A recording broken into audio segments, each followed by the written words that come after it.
ബുദ്ധിമുട്ടി സാമ്പത്തികമായി ബുദ്ധിമുട്ടുള്ള കുടുംബങ്ങളിൽ നിന്ന് പഠിക്കുവാൻ വരുന്ന വിദ്യാർത്ഥികൾക്ക് ആവശ്യമായ സംവിധാനങ്ങൾ അവിടെ ഒരുക്കുന്നതിൽ നിലവിലെ സംസ്ഥാന ഗവൺമെൻറ് ഇന്നും ഈ കാവൽ ഭരണം നടക്കുമ്പോഴും LDFൻ്റെ മുഖ്യമന്ത്രിയുടെ കീഴിൽ കാവൽ ഭരണം നടക്കുകയാണ്. ഈ സമയത്തല്ല, ഇതൊക്കെ വളരെ മുമ്പേ ചെയ്ത് തീർക്കേണ്ട ഉത്തരവാദിത്തങ്ങളാണ്. യൂണിഫോം കൊടുക്കാൻ കഴിയില്ലെങ്കിൽ അത് നേരത്തെ കൂട്ടി പറയാമായിരുന്നു. അപ്പോൾ അതൊന്നും ചെയ്യാതെ ഈ പാവപ്പെട്ട വിദ്യാർത്ഥികളെ നടുക്കടലിൽ തള്ളിയിട്ട ഒരു സാഹചര്യത്തിലാണ്. സ്കൂൾ തുറക്കുവാൻ ഇനി 15 ദിവസത്തോളം മാത്രമേ ഉള്ളൂ. ഈ ഇത്രയും ദിവസമായിട്ടും യഥാർത്ഥത്തിൽ പാഠപുസ്തകങ്ങൾ കംപ്ലീറ്റ് ആയിട്ട് കൊടുക്കാൻ സാധിച്ചിട്ടില്ല. അപ്പോൾ അടിസ്ഥാന സൗകര്യങ്ങൾ അതിലൊക്കെ ഒരുക്കുന്നതിൽ ഈ കഴിഞ്ഞ പിണറായി ഗവൺമെൻറ് വളരെ ദയനീയമായി പരാജയപ്പെട്ടു.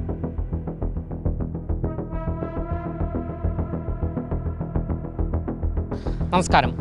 സംസ്ഥാനത്തെ വിദ്യാലയങ്ങൾ തുറക്കാൻ ഇനി 2 ആഴ്ച മാത്രമേ ബാക്കിയുള്ളൂ. പാഠപുസ്തകങ്ങളുടെ അച്ചടി അടക്കം വലിയ പ്രതിസന്ധിയിലാണ് എന്നുള്ള റിപ്പോർട്ടുകളാണ് ഇക്കഴിഞ്ഞ ദിവസങ്ങളിലെല്ലാം തന്നെ പുറത്ത് വന്നത്.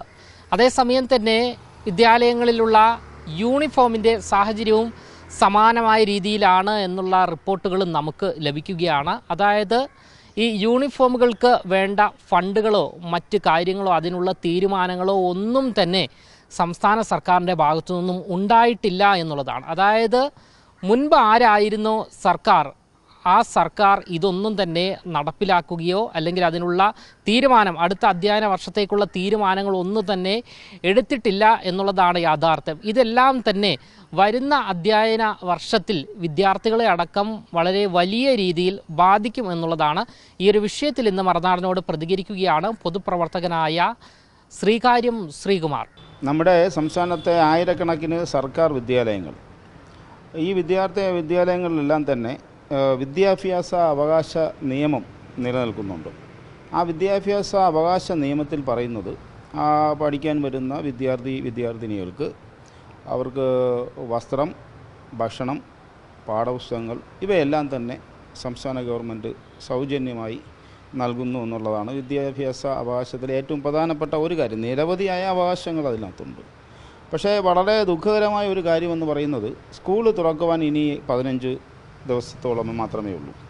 ഈ ഇത്രയും ദിവസമായിട്ടും യഥാർത്ഥത്തിൽ പാഠപുസ്തകങ്ങൾ കംപ്ലീറ്റ് ആയിട്ട് കൊടുക്കാൻ സാധിച്ചിട്ടില്ല. അത് അടിയന്തരമായി പൂർത്തിയാക്കണം എന്ന് മാത്രമേ ആ വിഷയത്തെക്കുറിച്ച് പറയുവാനുള്ളൂ. ഏറ്റവും പ്രധാനപ്പെട്ട ഒരു കാര്യമെന്ന് സ്കൂൾ യൂണിഫോമിൻ്റെ കാര്യങ്ങളാണ്. അപ്പോൾ സ്കൂൾ യൂണിഫോമിൻ്റെ കാര്യങ്ങളുമായി ബന്ധപ്പെട്ട് സംസ്ഥാനത്തെ LP UP സ്കൂളുകളിൽ കുറേയൊക്കെ കൊടുക്കാൻ കഴിഞ്ഞിട്ടുണ്ട്. അത് ഈ കൈത്തറി മേഖലയിൽ നിന്നാണ് അവർക്ക് യൂണിഫോമിനുള്ള ആ തുണികൾ വാങ്ങുന്നതും നൽകി വരുന്നതും. അപ്പോൾ നമ്മുടെ LP UP സ്കൂളുകൾ നോക്കുമ്പോൾ സംസ്ഥാനത്തെ ഗവൺമെൻറ്റിൻ്റെ കീഴിൽ വളരെ കുറച്ച് സ്കൂളുകളെ ഉണ്ടാവുള്ളൂ, കുറച്ച് വിദ്യാർത്ഥികളെ ഉണ്ടാവുള്ളൂ. പല സ്കൂളുകളും അടച്ചു പൂട്ടിക്കഴിഞ്ഞു. അപ്പോൾ തത്വത്തിൽ വളരെ തുച്ഛമായ കുട്ടികളെ ഉള്ളൂ. സംസ്ഥാനത്തെ ഏറ്റവും കൂടുതൽ വിദ്യാർത്ഥികൾ പഠിക്കുന്നത് ഹൈസ്കൂൾ വരെയുള്ള ക്ലാസ്സുകളുള്ള സ്കൂളുകളിലാണ്. അപ്പോൾ അത്തരത്തിൽ അതും സ്വകാര്യ മേഖലയിലെ വിദ്യാലയങ്ങളുമായി കിടമത്സരം നടത്തിയിട്ടാണ് അത് പിടിച്ചു നിൽക്കുന്ന ഒരു സാഹചര്യമുള്ളത്. അപ്പോൾ അടിസ്ഥാന സൗകര്യങ്ങൾ അതിലൊക്കെ ഒരുക്കുന്നതിൽ ഈ കഴിഞ്ഞ പിണറായി ഗവൺമെൻറ് വളരെ ദയനീയമായി പരാജയപ്പെട്ടു. കഴിഞ്ഞ 3 വർഷവും യൂണിഫോമുകൾ കൃത്യമായി കൊടുക്കാതിരിക്കുകയോ ചെയ്തിട്ടുണ്ട്. ചില സ്ഥലങ്ങളിൽ കിട്ടി, ചില സ്ഥലങ്ങളിൽ കൊടുത്തിട്ടേ ഇല്ല. ചില സ്ഥലങ്ങളിൽ ആ യൂണിഫോം വാങ്ങുന്നതിനുള്ള തുണി വാങ്ങി തയ്ക്കുന്നതിനുള്ള തുച്ഛമായ പണമാണ് കിട്ടുന്നത്. ഒരു യൂണിഫോമിന് 600 രൂപ മാത്രമാണ് കൊടുക്കുന്നത്. അതായത് ഇപ്പോൾ ഒരു യൂണിഫോം തയ്ക്കുന്നതിന് തന്നെ 600 കൂടുതൽ രൂപ ചിലവാകും. പക്ഷേ അതെങ്കിലും കൊടുത്തുകൊണ്ടിരുന്നത് ഇപ്പം കുറേ വർഷങ്ങളായി അത് തടസ്സപ്പെട്ടിരിക്കുകയാണ്. അതിൽ ഏറ്റവും പ്രധാനമായിട്ട് പറയുവാനുള്ളത്, ഇപ്പോൾ നമ്മുടെ സർക്കാർ സ്കൂളുകളിൽ, ഹൈസ്കൂളുകളിൽ 1 മുതൽ 10 വരെയുള്ള ക്ലാസ്സുകളിൽ പഠിക്കുന്നതിൽ ഒരു 90% പട്ടികജാതി പട്ടികവർഗ വിദ്യാർത്ഥികളും അതിപിന്നോക്കമായ മുസ്ലിം വിദ്യാർത്ഥികളും അതിപിന്നോക്കമായ ക്രിസ്ത്യൻ വിഭാഗത്തിലെ വിദ്യാർത്ഥികളുമാണ്. ഈ പട്ടികവർഗ വിഭാഗത്തിലെ എല്ലാവരും തന്നെ വളരെ സാമ്പത്തികമായി പിന്നോക്കത്തിലാണ്. മുസ്ലിം വിഭാഗത്തിലെ അതിപിന്നോക്കമായ വിദ്യാർത്ഥികൾ, മുസ്ലിം വിഭാഗത്തിൽ ഒരു വിഭാഗം സമ്പന്നരുണ്ടെങ്കിലും അതിപിന്നോക്കരായ പട്ടികജാതിക്കാരുടെ അതേ ജീവിത രീതിയിൽ ജീവിക്കുന്ന അങ്ങനെയുള്ള മറ്റ് സ്വകാര്യ സ്കൂളിൽ പോയി പഠിക്കാൻ കഴിയാത്ത ഒരു നിവൃത്തിയും ഇല്ലാത്ത വിദ്യാർത്ഥികൾ ന്യൂനപക്ഷ വിഭാഗത്തിൽ നിന്നും പട്ടികജാതി വിഭാഗത്തിൽ നിന്നും പട്ടികവർഗത്തിൽ നിന്നും പഠിക്കുന്ന സ്ഥാപനങ്ങൾ 90% നിങ്ങൾ കണക്കെടുത്ത് നോക്കണം. അപ്പോൾ എല്ലാ സർക്കാർ വിദ്യാലയങ്ങളുടെയും കുട്ടികളുടെ സംഖ്യ ഇപ്പോൾ ഈ 3 വിഭാഗത്തിലെ ആൾക്കാരാണ് സമ്പന്നരായ മറ്റെല്ലാ വിഭാഗം മുന്നോക്ക വിഭാഗത്തിൽപ്പെട്ട ക്രിസ്ത്യൻ, മുസ്ലിം, മറ്റ് മുന്നോക്ക ഹിന്ദു സമുദായങ്ങളെല്ലാം സ്വകാര്യ സ്കൂളുകളിൽ പോയി പഠിക്കുകയാണ് സാമ്പത്തിക നില ഭദ്രമായതുകൊണ്ട്. അപ്പോൾ ഈ നിലയിൽ ഇത്ര സാമ്പത്തികമായി ബുദ്ധിമുട്ടുള്ള കുടുംബങ്ങളിൽ നിന്ന് പഠിക്കുവാൻ വരുന്ന വിദ്യാർത്ഥികൾക്ക് ആവശ്യമായ സംവിധാനങ്ങൾ അവിടെ ഒരുക്കുന്നതിൽ നിലവിലെ സംസ്ഥാന ഗവൺമെൻറ് ഇന്നും ഈ കാവൽ ഭരണം നടക്കുമ്പോഴും LDFൻ്റെ മുഖ്യമന്ത്രിയുടെ കീഴിൽ കാവൽ ഭരണം നടക്കുകയാണ്. ഈ സമയത്തല്ല, ഇതൊക്കെ വളരെ മുമ്പേ ചെയ്തു തീർക്കേണ്ട ഉത്തരവാദിത്തങ്ങളാണ്. അപ്പോൾ ആ കാര്യങ്ങൾ ചെയ്യാത്തതുകൊണ്ട് സത്യത്തിൽ കേരളത്തിലെ പാവപ്പെട്ട നിർധനരായ SC/ST വിദ്യാർത്ഥികളും മുസ്ലിം, ക്രിസ്ത്യൻ വിഭാഗത്തെ വിദ്യാർത്ഥി അതീവ ദുഃഖകരമായ അവസരത്തിലാണ്. അപ്പോൾ ഈ 15 ദിവസം കൊണ്ട് ഇനി യൂണിഫോം അവർ സ്വന്തം കയ്യിലെ കാശ് മുടക്കി വാങ്ങി തയ്ച്ച് സ്കൂളിൽ വരാൻ പറ്റാത്തൊരു കാര്യമാണ്. ഇപ്പോൾ തയ്ക്കാൻ കൊടുത്താൽ പോലും സമയത്ത് കിട്ടുന്നില്ല. അപ്പോൾ ഇതൊക്കെ നേരത്തെ ചെയ്യാമായിരുന്നു. ഈ യൂണിഫോം കൊടുക്കാൻ കഴിയില്ലെങ്കിൽ അത് നേരത്തെ കൂട്ടി പറയാമായിരുന്നു. അപ്പോൾ അതൊന്നും ചെയ്യാതെ ഈ പാവപ്പെട്ട വിദ്യാർത്ഥികളെ നടുക്കടലിൽ തള്ളിയിട്ട ഒരു സാഹചര്യത്തിലാണ്. എത്രയും പെട്ടെന്ന് നിലവിലുള്ള ഗവൺമെൻറ് ഈ കാര്യത്തിൽ ഇടപെട്ടുകൊണ്ട് എത്രയും പെട്ടെന്ന് ഈ കാര്യങ്ങൾ ചെയ്യണം. അതുമാത്രവുമല്ല, മറ്റൊരു കാര്യം സൂചിപ്പിക്കാനുള്ളത്, ഈ വിദ്യാഭ്യാസ അവകാശത്തിൽ 1 മുതൽ 10 വരെയുള്ള വിദ്യാർത്ഥികൾക്ക് ഈ തരത്തിലെ എല്ലാ അവകാശങ്ങളും നൽകണമെന്നാണ്. ഈ യൂണിഫോമായാലും പുസ്തകമായാലും ഉച്ചഭക്ഷണമായാലും രാവിലെ ഇതുള്ള ആഹാരമായാലും. പക്ഷേ 8ാം ക്ലാസ് വരെ മാത്രമേ ഇത് നൽകുന്നുള്ളൂ. 9, 10 ക്ലാസ്സിലെ വിദ്യാർത്ഥികൾക്ക് ഈ ഒരു സൗജന്യവും സംസ്ഥാനത്തെ ഗവൺമെൻറ് വിദ്യാഭ്യാസ വകുപ്പ് നൽകുന്നില്ല. പൂർണ്ണമായും യൂണിഫോം അവർക്ക് നൽകുന്നില്ല. 9, 10 ക്ലാസ്സിലെ പുസ്തകങ്ങൾ നൽകുന്ന സാഹചര്യമില്ല. യൂണിഫോം തീരെ അതിനകത്തില്ല.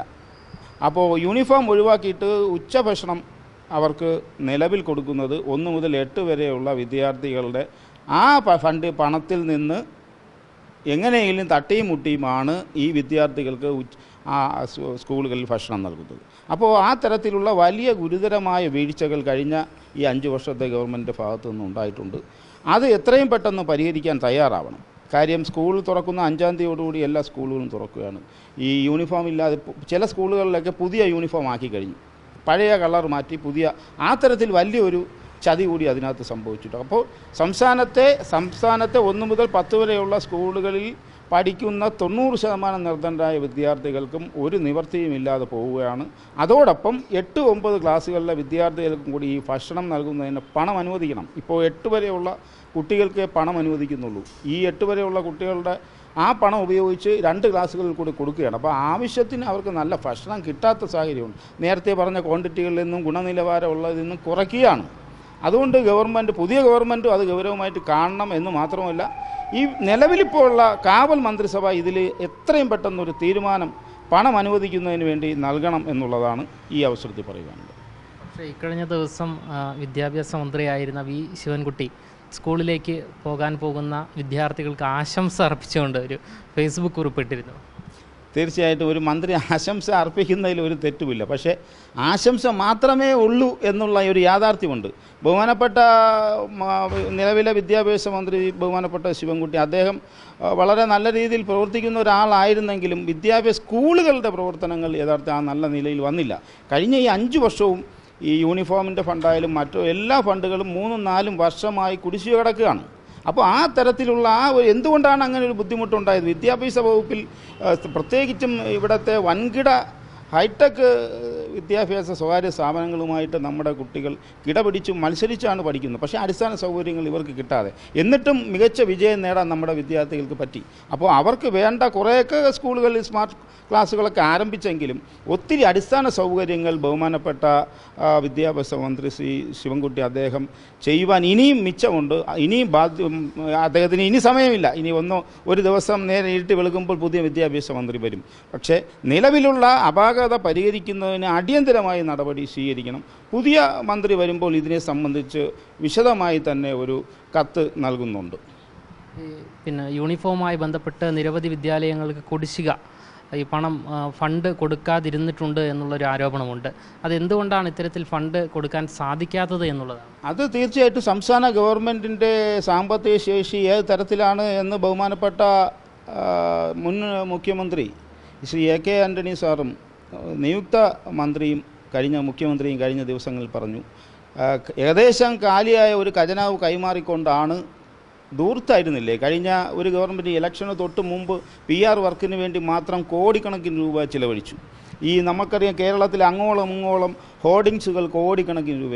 അത് ഒരു സ്തുതിപാഠകർ, അതായത് ബഹുമാനപ്പെട്ട മുഖ്യമന്ത്രി പിണറായി വിജയന് സ്തുതി പാടുന്നതിന് വേണ്ടി കോടിക്കണക്കിന് രൂപ ദൂർത്തടിക്കുന്ന സമയത്ത് നമ്മൾ ഈ വിദ്യാർത്ഥികളുടെ കാര്യത്തിൽ കുറച്ചുകൂടി ഗൗരവം കാണിച്ചിരുന്നെങ്കിൽ, അതിൽ നിന്ന് തുച്ഛമായ പണം ചെലവഴിച്ചാൽ മതിയായിരുന്നു ഈ സ്കൂൾ തുറക്കുന്നതിന് മുമ്പ് എല്ലാ പുസ്തകങ്ങളും യൂണിഫോമും കിട്ടുന്നതിനും. അതുപോലെ തന്നെ ഈ സ്കൂൾ തുറക്കുമ്പോൾ ഉച്ചഭക്ഷണവും രാവിലത്തെ ആഹാരം ഉൾപ്പെടെ കിട്ടുമോ എന്നുള്ള കാര്യം സംശയമാണ്. ആ പണമൊന്നും നിലവിൽ കിട്ടിയിട്ടില്ല. അപ്പോൾ അതിനു വേണ്ടി അടിയന്തിരമായി, ഇനി മന്ത്രിക്കൊന്നും ചെയ്യാനില്ലെന്ന് എനിക്കറിയാം, പക്ഷേ ആ ഉദ്യോഗസ്ഥർ അടിയന്തിരമായി സ്കൂളുകൾക്ക് നൽകേണ്ട തുക അവരുടെ അക്കൗണ്ടിലേക്ക് എത്രയും പെട്ടെന്ന് ലഭിക്കുന്നതിന്, ഇനി നമുക്കറിയാം ദൂർത്തില്ലാത്ത ഒരു ഗവൺമെൻറ്റാണ് വരാൻ പോകുന്നത്. ഈ ആദ്യ പ്രസ്താവന തന്നെ ബഹുമാനപ്പെട്ട നിയുക്ത മുഖ്യമന്ത്രിയെ കണ്ടു. ഈ എസ്കോട്ടും പൈലറ്റും ഒക്കെ ആയിട്ട് 100 കണക്കിന് വാഹനങ്ങൾ പോകുന്ന ആ നടപടി ഉണ്ടായില്ല.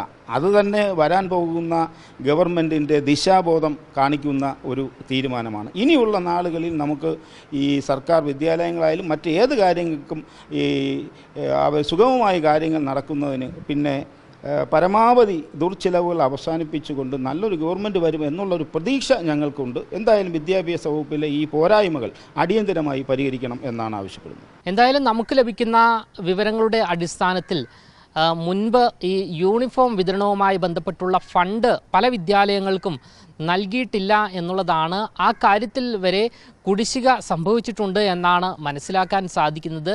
എന്തായാലും പുതിയ സർക്കാർ വന്ന ഈ സാഹചര്യത്തിൽ മന്ത്രിസഭ രൂപീകരിച്ചിട്ടില്ല.